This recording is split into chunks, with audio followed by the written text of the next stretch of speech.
Okay, continuous tayo sa ating third clip short video, no? Sa ating The Holy 2026, The Holy 7 Months of July 14, no? July 14, okay? So, tayo po dito sa Ephesians chapter 2, verse 8 to 12, no? Ephesians chapter 2, verse 8 to 12, okay? Sa ating third video, no? Ephesians chapter 2, verse 8 to 12, no? For by grace are ye or you saved through faith, no? And that not of yourself. This is the gift of God, okay? Verse 9, okay? Not of work, lest any man should boast, no? Not of work, lest any man should boast. Verse 10, no? For we are his workmanship, no? Created in Christ Jesus unto God works, which God hath before ordained that we should walk in them, no? Should walk in them, okay? Excuse me, no? Verse 11, therefore remember that ye or you being in time past Gentiles in the flesh, no? Who are the called circumcision by that which is called the circumcision in the flesh made by hands, no? Made by hands, no? Verse 12, no? That at that times ye or you were without Christ, no? Being aliens from the commonwealth, no? Of Israel and stranger from the covenants of promise, no? Having no hope and without God in the world, okay? Verse 13, okay? But now in Christ Jesus ye or you napunta pa tayo sa 30, no? But now in Christ Jesus ye or you sometimes were far off are the made nights by the blood of Christ, okay? Verse 14, dagdagan natin, no? Kasi ilan naman yan, okay? Verse 14, no? For he is our peace, who hath made both one and hath broken down the middle wall of partition between us, okay? Between us, okay? So hanggang 15 lang tayo, okay? 15, okay? 40, no? Hanggang 14, okay? Please, dinagdagan natin, no? Tinulak tayo nito, so dinagdagan natin, okay? So dito tayo sa Tagalog version, mga taga-episode tayo na 2, versikulo 8 hanggang 14, okay? So tumama rin doon sa aking days of my birth, no? Number, okay? 14, okay? So dito tayo sa ating Tagalog version, mga taga-episode tayo na 2, versikulo 8 hanggang 14, okay? 8 hanggang 14, okay? Sapagkat sa biyaya kayo nangaligtas, no, sa pamamagitan ng pananampalataya, at ito'y hindi sa inyong sarili, no? Ito'y kaloob ng Diyos, okay? Sa biyaya ng Diyos, ako'y nakaligtas, nakalaya na uli ako sa pagkakasala, no? Even though nagkakasala, ganun talaga, no? Pero ibig sabihin, yung una ko mga pagkakasala, nakalaya na ako doon, no? So sana maging malaya pa ako dito sa ikalawa kong buhay, no? Sa ikalawang kapanganakan ko, na kanya ng tunay na anak, na siya'y nakatira sa akin, nananasa sa aking isip, sa aking puso, sa aking kalooban, as a inner man, no? Or inner woman, no? Na sa second time of baptism, to be born again by the Spirit, by the word of God, by the holy water, okay? Yung water, ki holy yan, ki hindi, basta binigay ka sa pangalan ng Diyos at sa Espiritu ng Diyos, yan nagiging holy, automatic yan, okay? Hindi tao mag-holy yan, si Lord ang mag-holy niya, no? Kahit pa ni holy na, si Lord, yung holy pa rin ni Lord yung water. Yan ang aking alam, kasi makapangyarihan ng Diyos, no? O sige, ikay tumanggap sa akin, ito ang tubig na para sa'yo, no? O walang tubig, hindi naman kung may tubig, wala, hindi ka na nabautisman. Basta tumanggap ka ng salita ng Diyos at ng Espiritu ng Diyos, yun ay maliwanag na ikaw ay pumayag at pumayag sa ikalawang kapanganakan mo para maligtas ka, malinis lahat ng pagkakasala mo, okay? Yan yung ginagawa ng iba, kaso babalik naman sa pagkakasala, so nawawala din, no? Kasi sinabi, wag na tayo magkasala, umiwas tayo, labanan natin, no? Magsitibay tayo, magsipagtumibay tayo, no? Sa kabutihan, hindi sa kasalanan, ibig sabihin, okay? Now, balikan uli natin itong mga taga-episode tayo na 2, versikulo 8 hanggang 14, sapagkat sa biyaya kayo nangaligtas sa pamamagitan ng pananampalataya, at ito'y hindi sa inyong sarili, ito'y kaloob ng Diyos, regalo sa atin. Versikulo 9, hindi sa pamamagitan ng mga gawa upang ang sino man ay huwag magmapuri, no? Kahit paanong pagtulong mo, kahit paanong pagbibigay ng donasyon o tithes o ano, hindi ka doon maliligtas, no? maliligtas ka sa iyong kabutihan, sa iyong kagandahan ng loob, okay? Sa kawang gawa, sa pagtulong, no? Pero hindi pa rin sapat, ibig sabihin, okay? Pero yun ang mga bagay-bagay na gusto ng Diyos na gawin mo, okay? So, makapagliligtas sa'yo si Lord, no? Kung sino, hindi dahil marami kang binigay na pera, donasyon o tulong, no? Tapos yun namang ibinigay mo, galing naman sa masama, wala rin, di ba? Wala din kwenta, no? So, ngayon, ang batayan sa pagbibigay, hindi naman malaki o maliit, no? Hindi pa rin doon tinitignan ni Lord, no? Kung ikaw ay mayaman o mahirap, hindi doon natigil si Lord. Lord is not stay on that matter, no? Rich or poor, no? Or big or small, no? He never stopped that, no? Because both of these two, no, rich or poor, he put on the balance, no, for justice. Is still not enough. Is still not it's still not going up and down. He stayed the same thing, no? So ibig sabihin walang kahustuhan, kulang pa rin, no? Kasi walang nakakatupad ng gusto, okay? Kasi lahat nagkakasala, no?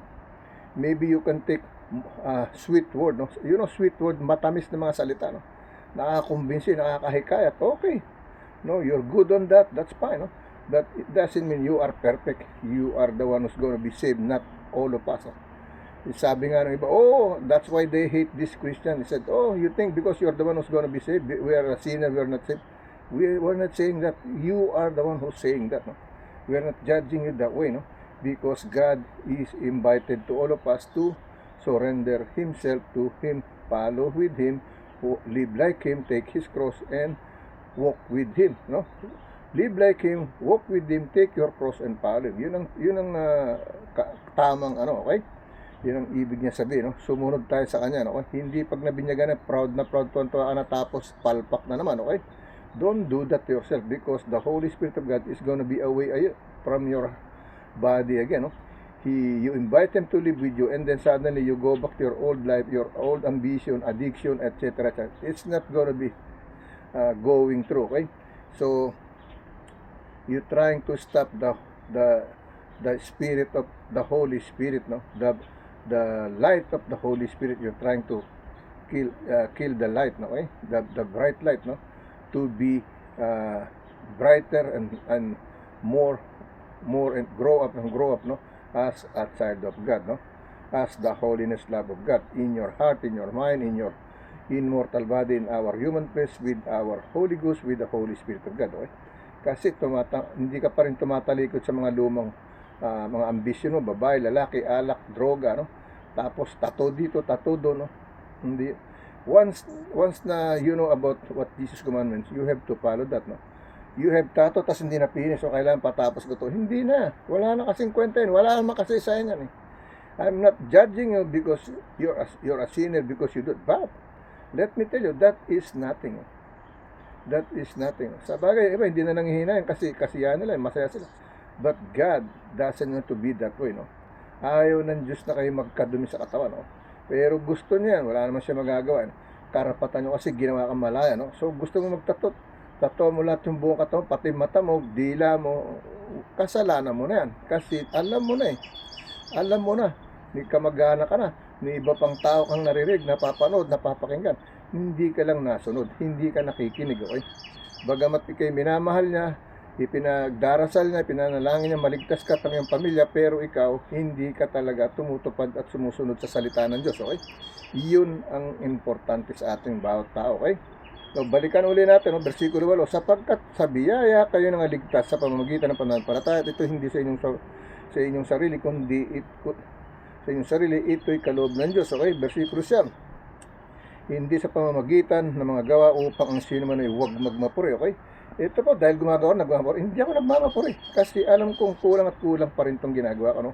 Pero natutuwa siya kasi nandito ako para sa kanya, hindi para sa akin sarili lang, okay?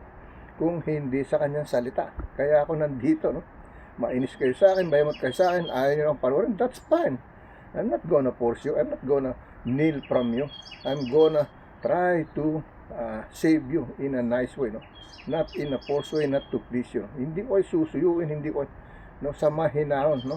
Sa mahinahong paraan ko kayo dinadala. Si Lord ang nagdadala sa inyo. Huwag akong isipin nyo na siya lang nagliligtas sa inyo. Kasi ako, kung wala si Lord, hindi rin ako maliligtas, okay? So, when I'm here because of the Lord, no? Remember that, no? I'm not here because of June, because of Kuya Ike. No, I'm here because of Him. Okay? The Holy Spirit, the Father, the Son, and the Holy Spirit in three, truly one God. Dwell it in my mind, in my heart, in my inner person. No? Dito, pati dito. No? Patigilin mo rito. No? Para siya dito tumahan sa'yo. So magiging matatag ka. Kung ikaw'y mahina, ikaw ay malakas. Sinasabi niya sa Biblia, okay? Kapag ako'y mahina, ako'y malakas. Kasi nakabaliktaran eh. Kapag ikaw'y malakas, saan ang punta? Hihina.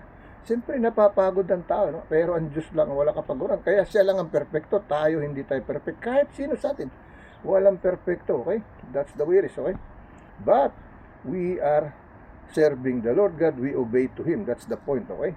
When you have God, then you obey God. It means to say, you live like Him, you walk with Him, take your cross and follow Him. Then, that is more than obeying God, no? Not to be disobedient. Obey, no? Versikulo 9, hindi sa pamamagitan ng mga gawa upang sino may huwag magmapuri. Versikulo 10, sapagkat, no? Kayo'y kaniyang gawa na nilalang kay Kristo Jesus para sa mabubuting gawa, no? Na mga inihanda ng Diyos ng una upang siya'y nating lakaran, sundan, no? To walk with Him. He created us because He wants to follow us, no? Walk with Him, live like Him, take your cross and follow Him, no? Yan ang sinasabi, versikulo 10, sapagkat tayo kaniyang gawa na nilalang na kay Kristo Jesus para sa mabubuting gawa, no? In the holy works, no? Good works, no?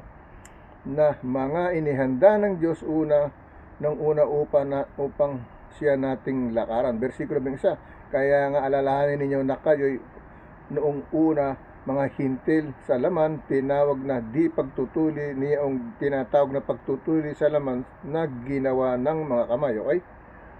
Pagtutuli sa ginawa ng mga kamay, okay? Hindi ginawa ng Diyos, okay? Ngayon, yung pangalawang pagtutuli, ang tunay na pagtutuli, yung kapanganakan uli. Yung binyag yan, sinasabi, binyag yan. Hindi tuli sa inanong gawa ng lalaki. Hindi doon, no? Tuli, yung kapanganakan, okay? Bagong kapanganakan. Versikulo 22, na kayo ngay sa panahong yun ay mga hiwalay kay Kristo na mga di kabilang sa bansa ng Israel at mga taga-ibang lupa tungkol sa mga tipan ng pangako na walang pag-asa at walang Diyos sa sanglibutan, okay? Versikulo 13, no? Dadapat ngayon kay Kristo Jesus kayo na noong panahon ay nalalayo, ay inilipat sa dugo ni Kristo. Versikulo 14, no? Sapagkat siya ang ating kapayapaan na kaniyang pinag-isa ang dalawa at iginiba ang pader na nasa gitna na nagpapahiwalay, okay? Versikulo 15, no? Na inalis ang pagkakaalit sa pamamagitan ng kaniyang laman, no? Kahit kautusan na may mga batas at ang palatuntunan upang sa dalawa ay lalangin sa kaniyang sarili ang isang taong bago, sa ganito'y ginawa ang kapayapaan, okay? O, napasama pa yung 15, and 7 pa, we add 15, no? Having abolished in His flesh, no, the enmity, even the law of commandments contained or ordinance, for to make in Himself or of twain of new men, me making me, no? Sabi ng verse 15, having abolished in His flesh, no, the enmity, even the law of commandments, Himself of twain of new men, okay? So making peace, no? Ang sabi sa Tagalog, na inalis ang pagkakaalit sa pamamagitan ng kanyang laman, kahit kautusan na may mga batas at palatuntunan upang sa dalawa ay lalangin sa kaniyang sarili ang isang taong bago na sa ganito'y ginawa ng kapayapaan, no? Ginawa ng kapayapaan, no? You receive peace, no? Pagka ikaw tumanggap ng Holy Spirit, nakatanggap ka ng kapayapaan. Ibig sabihin, nagkaroon ka ng kalayaan, okay? Kapayapaan, katahimikan, okay? Now, it's up to you now if you wanna live with peace or hindi, nasa sayo na yan, okay? Kasi tumanggap ka na, no? Pag tumanggap ka na, alam mo na, no? Hindi na ako kailangan mangamba, hindi na ako kailangan mag-isip, mag-iisip, mag-aalala, pero hindi na katulad ng dati, okay? So, let me read this in Spanish, okay? Okay, let me continue to read in Spanish. Efesios Kapitulo 2, versikulo 8 hanggang 15, no? Efesios capítulo 2, versikulo 8 hanggang 15, no? Porque gracias sois salvos por medio de la fe, y esto no de vosotros, pues es don de Dios, ¿okay? Versículo 9, no por obras para que nadie se gloríe. Versículo 10, porque somos hechura suya, creados en Cristo Jesús para buenas obras, ¿no? Obras las cuales Dios preparó de antemano para que adiobiensemos en ellas, ¿no?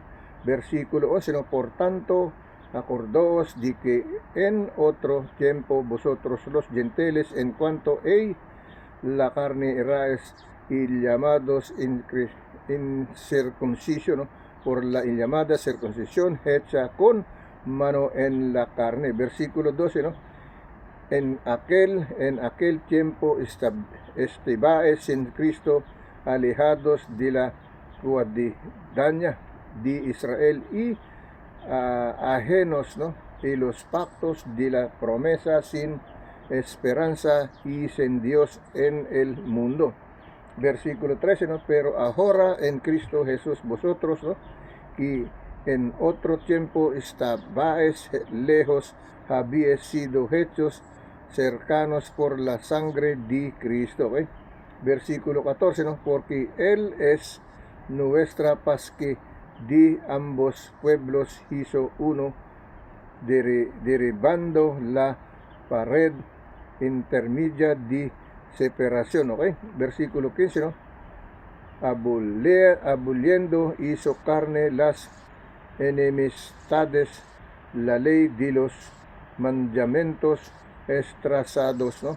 En ordenanzas, para crear en sí mismo de los dos un solo y nuevo hombre, haciendo la paz, ¿ok?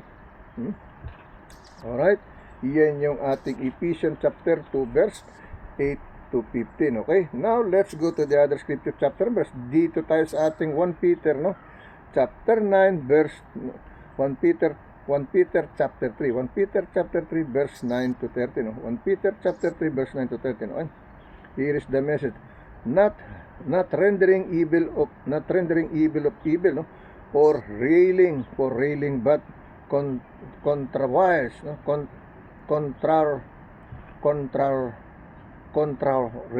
Contrariwise blessing, knowing that ye or you are thereunto called, that ye or you should inherit a blessing, no? Inherit. Kailan tanggapin mo yung basbas, no? Yung pagpapala, okay? Ang sabi rito, not rendering evil for evil, no? Or railing for railing, but contrariwise, no? Contrariwise, no?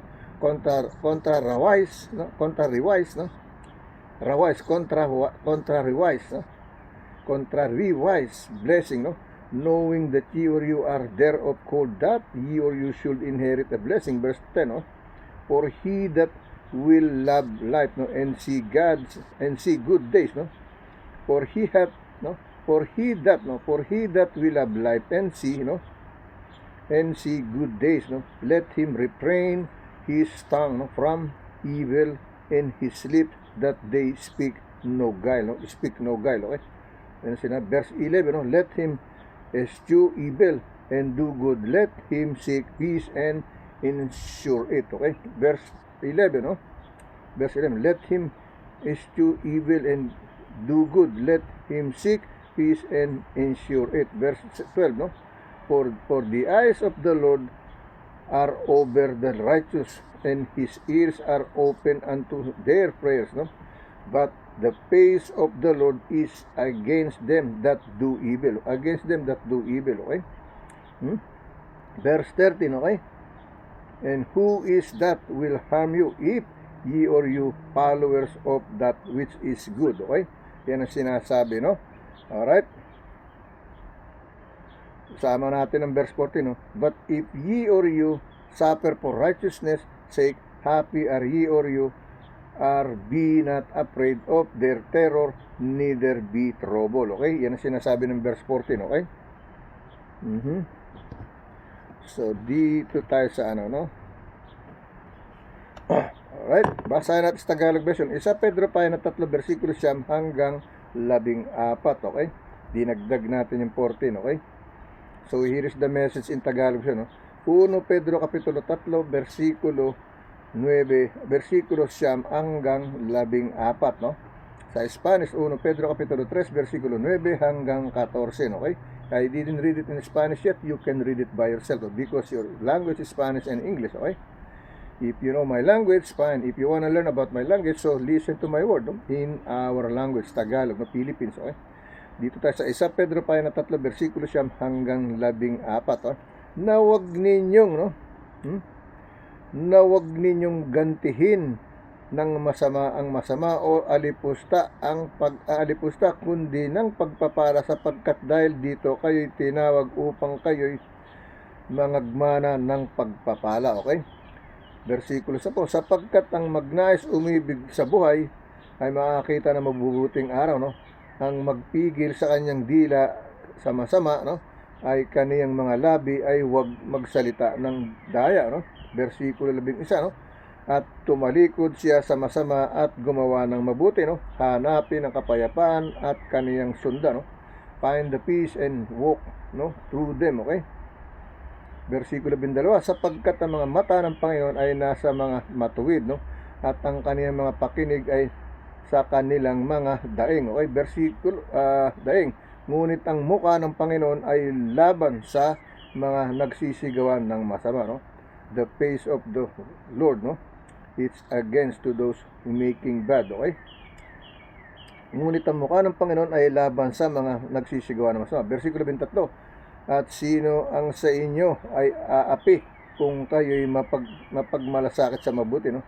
So, wala na, aapi sa'yo kasi nagmamalasakit ka sa kapwa mo, no? Gumagawa ng kabutihan. Versikulo 14, dadapat kung magbata kayo nang dahil sa katuwiran ay mapapalad kayo at huwag kayong mga takot sa kanilang pangtakot, o huwag kayong mga gulo, no? Huwag kayong mga gulo, okay? Yan ang sinasabi, no, ng ating 1 Peter chapter 3 verse 9 to 14, no? 1 Pedro 5, no, 1 Pedro 5:3, versikulo 9 hanggang 14, okay?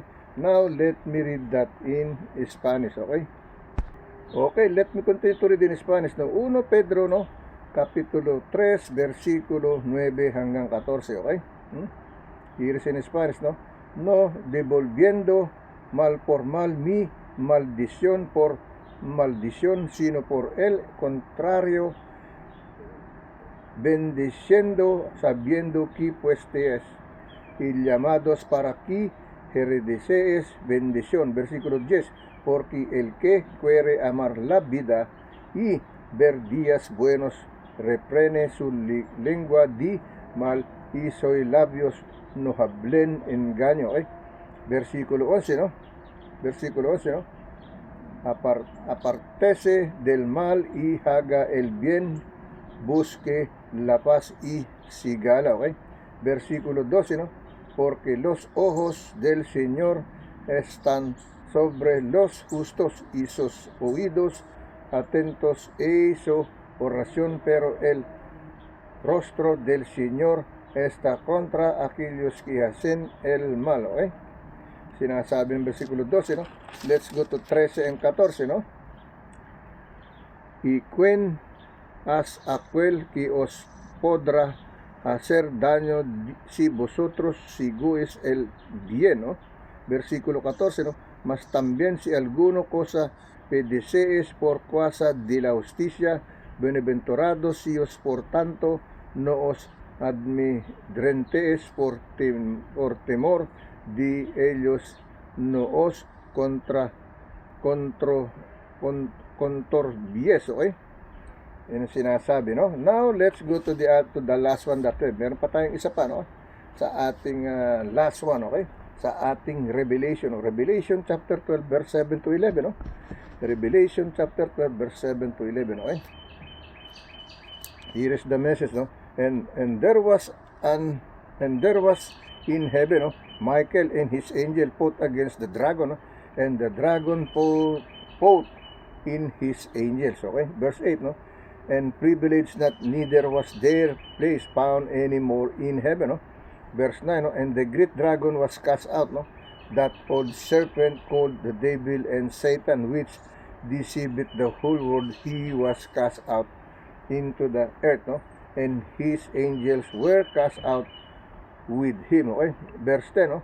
And I heard a loud voice saying, Heaven, now is come salvation and strength and the kingdom of our God and the power of Christ, for the accuser of our brethren is cast down, which accuse them before our God day and night, no? Day and night, okay? So verse 11, no? And they overcome him by the blood of the Lamb and by the word of their testimony, and they love not their lives unto the death, okay? Yan ang sinasabi ng ating Revelation chapter 12 verse 7 to 11, okay? Sa ating Tagalog version, okay? Apocalypse kapitulo 12 versikulo 7 hanggang 11, okay? Iris in Tagalog version, okay? At nagkaroon ng pagbabaka sa langit. Si Miguel at ang kaniyang mga anghel ay nakipagbaka sa dragon, at ang dragon at ang kaniyang mga anghel, no, ay nakipagbaka, no? Versikulo 8, at hindi sila nanganalo ni masumpungan paman ang kanilang dako sa langit, no? Okay?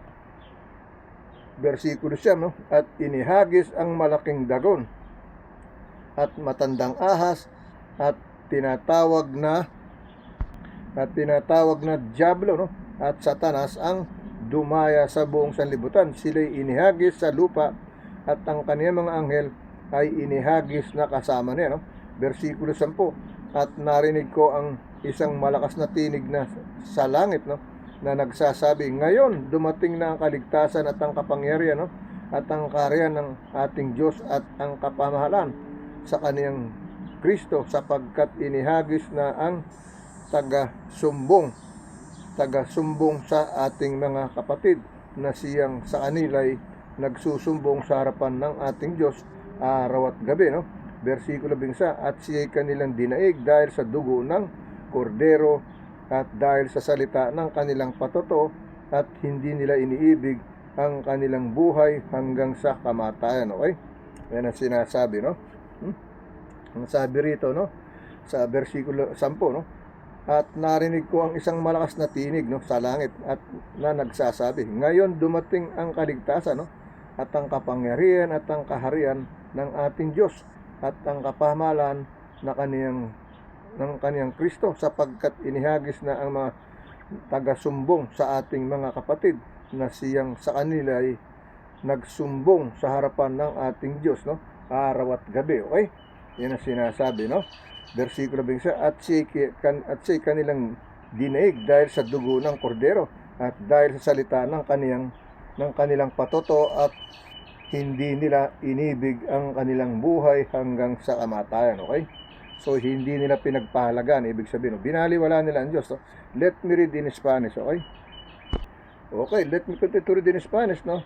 Sa Apocalipsis kapitulo 12 versikulo 7 hanggang 11, no? Después hubo una gran batalla en el cielo, Miguel, sus ángeles luchaban contra el dragón, y luchaban el dragón y sus ángeles. Versículo 8, pero no prevalecieron ni si halo ya lugar para ellos en el cielo. Versículo 9, no? Y fue, no, versículo 9, no, y fue lanzado fuera el gran dragón, la serpiente antigua, que se llama Diablo y Satanás, el cual engaña el mundo entero. Fue arrojado en la tierra y sus ángeles fueron arrojados con él, no? Arrojados con él, okay?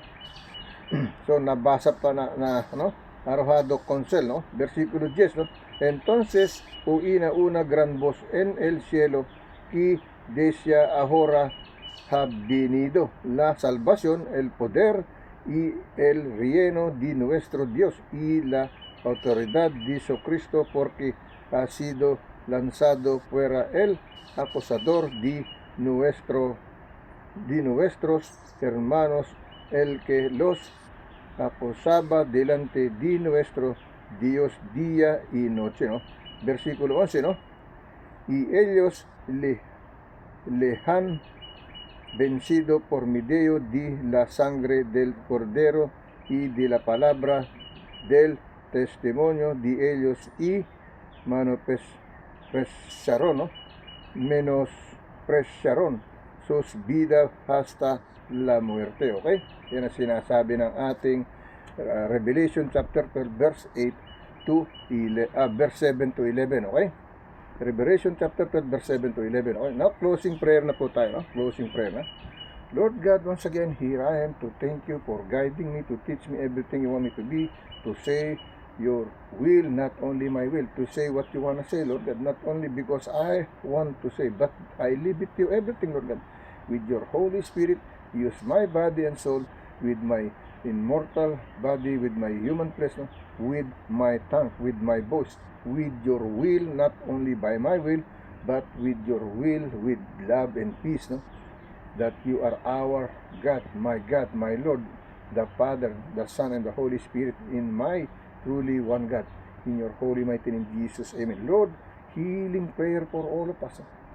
To those who seeking your healing prayer, Lord God, may you touch their heart and mind and soul, from the head to the foot, from the left to the right, from the front to the back, the inside, outside of our human flesh, with immortal body, with your Holy Spirit, with our Holy Ghost. No? Cleanse us our life, no? In our everyday life of living, in your holy mighty name, Jesus, amen and amen. Lord, comfort all in the middle of war, in the victim of tornado, fire, flood, earthquake, etc., etc. Lord God. To you, there's nothing too hard for you. To you, there's nothing impossible to happen. When we call your name, when we pray for your name, when we praise for your name, Lord God, everything is gonna be healed by you, our Creator, no? Maker, the Builder, the Alpha and Omega, the beginning and the end, the first and the last, Lord God. You're the only one, our God, that we can trust it. The one who gonna save us, not other gods, Lord God. In your holy, mighty name, in Jesus' name that we always call and pray, amen and amen. Okay? So, kamusta po sa lahat ng mga pastor, priest, preacher, no? Teacher, no? May the grace of God, the holiness of God, the peace and the love of God, the unlimited love of God be upon all of us, no? Whether rich or poor, no? Or good or bad, no? The peace of God be upon all of us. Our shield, no? Protection, no? To save our life in our everyday life of living, to move this and that, no? All what we do, surrender to our Lord Jesus Christ. In Jesus' name that we always call and pray, amen and amen. God bless you. See you tomorrow, okay? Iingat po kayong lahat. Isa pong muling mapagpalang araw, no? Sa Martes na ito, no? It's isang mapagpalang araw sa araw ng Martes, isang mapagpalang umaga, tanghali, hapon, gabi, ating gabi at madaling araw ng umaga at balik sa katanghalian. In your holy mighty name, Jesus, amen. Okay. May the peace of God be upon all of us in the morning, in the lunchtime, in the afternoon, in the evening, in the late evening, and the early morning, and going back to the morning to the lunch. Okay? In Jesus' name that we always call and pray, amen. Wherever you are, in the top of the place of the sacred of this world, you are all included in my general compassionate service dedicated to the Lord Jesus Christ, and at the same time, I know He wants me to spread this to dedicate it to you, to touch your heart and mind and soul with your Holy Ghost, with His Holy Spirit, to save your Holy Ghost. Okay? In Jesus' name that we always call and pray, amen and amen. God bless you. Okay?